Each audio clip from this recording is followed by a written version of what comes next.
Thank you for joining me for another quick hits conversation. Today, I would like to talk about the fact that offices are opening up. COVID is ending. What does that mean? What does that look like? Simon, you had some thoughts before we turn the recording on. Go first. So I'm intrigued that the working from home question was always something that people were wondering about, and some did it in some degree of scale. But this was a mass economy-wide experiment about working from home. And I think it's changed us forever. It's not going to be a simple case of going back. And I find that very exciting. I think it's going to require some difficult conversations, but it's going to make it for a better planet. So, fun times ahead. I agree with him in that, but I do also, there's been Harvard Business Review has done some polling on this, and only 1% of mid-sized companies are planning to be fully remote. While interestingly enough, on the opposite end of that spectrum, only 5% of mid-sized companies are planning on having all of the employees come back. So it's that that percentage in between that's going to be very hybrid.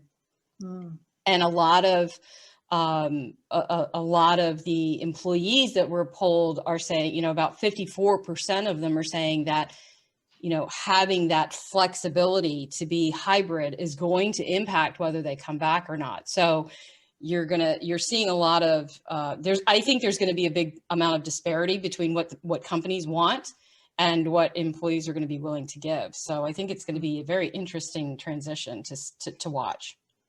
I think you're going to see real defined roles, and I think you're going to see people falling really into three camps. You're going to have the folks who are virtual, and they're going to stay virtual, and they want to stay virtual. They don't want to return to work, so they may just leave their company, start their own business, or go somewhere else.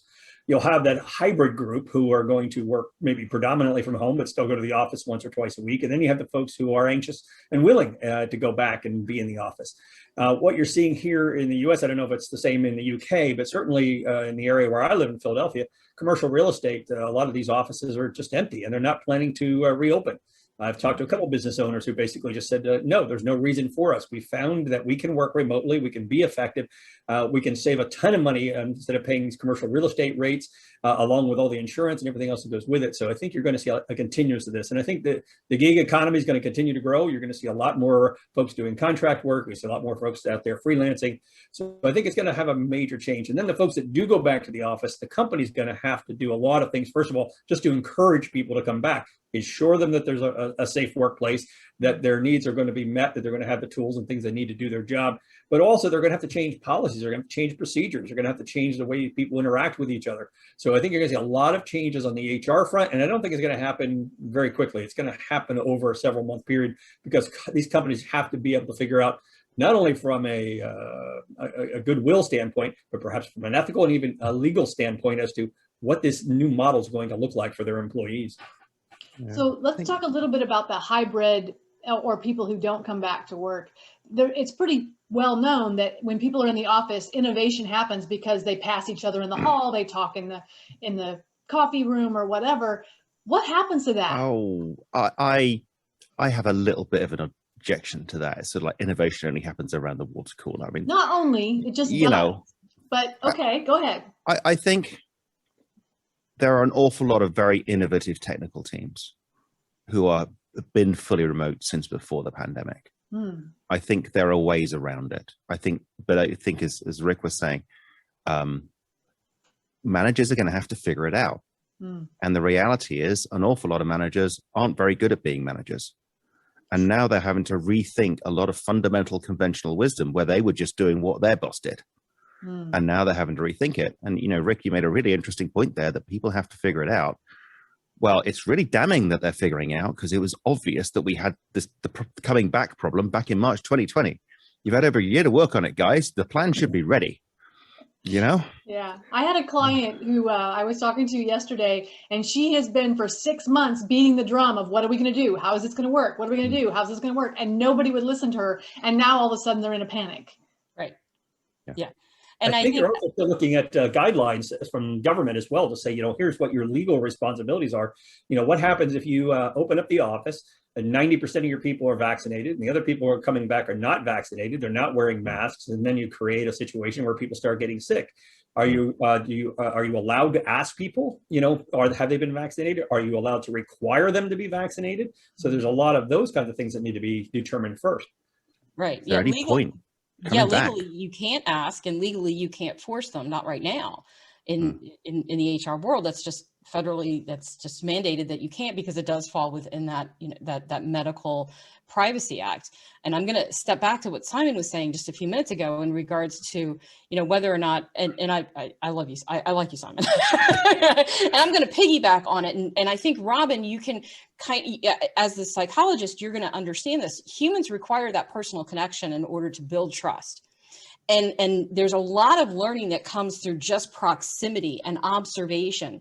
And if you lose that, you are going to lose a corporate culture. It's a lot of what they have to start looking at for that office of the future is not eliminating the fractioned workplace. Because if everybody is gone and nobody comes together, you don't get that proximity. And we as human beings require proximity. We require social interaction in order to build trust.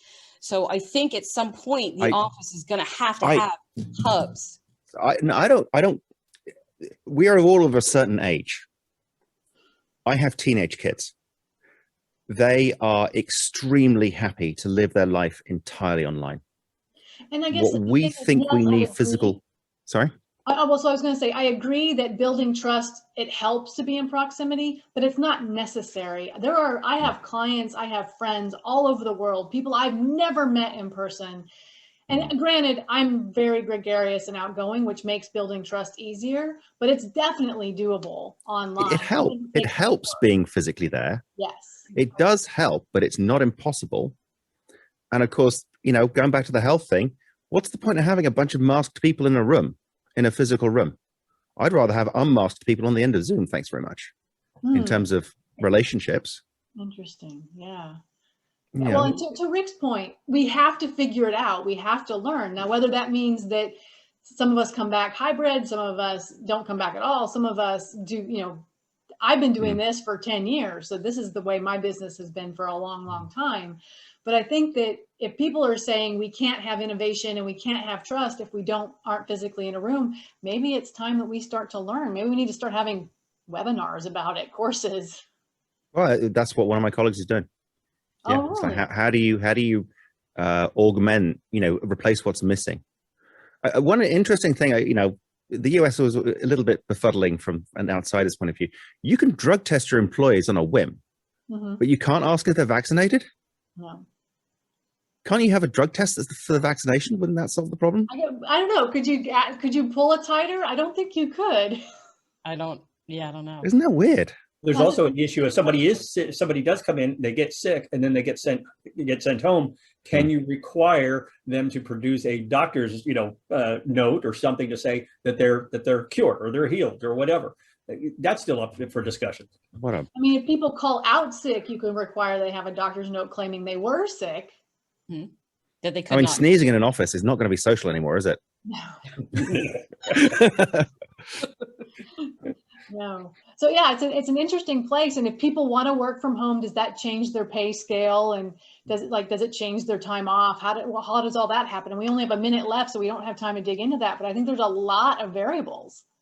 And for those of you not in the US, in Europe, we don't have spare rooms for people to have offices in.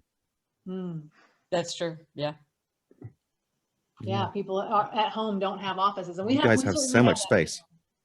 There's just not the space. So I think it's going to be a really challenging time for businesses and for people. And I think that individually, we need to decide what works for me and what do I want, and be able to ask for it.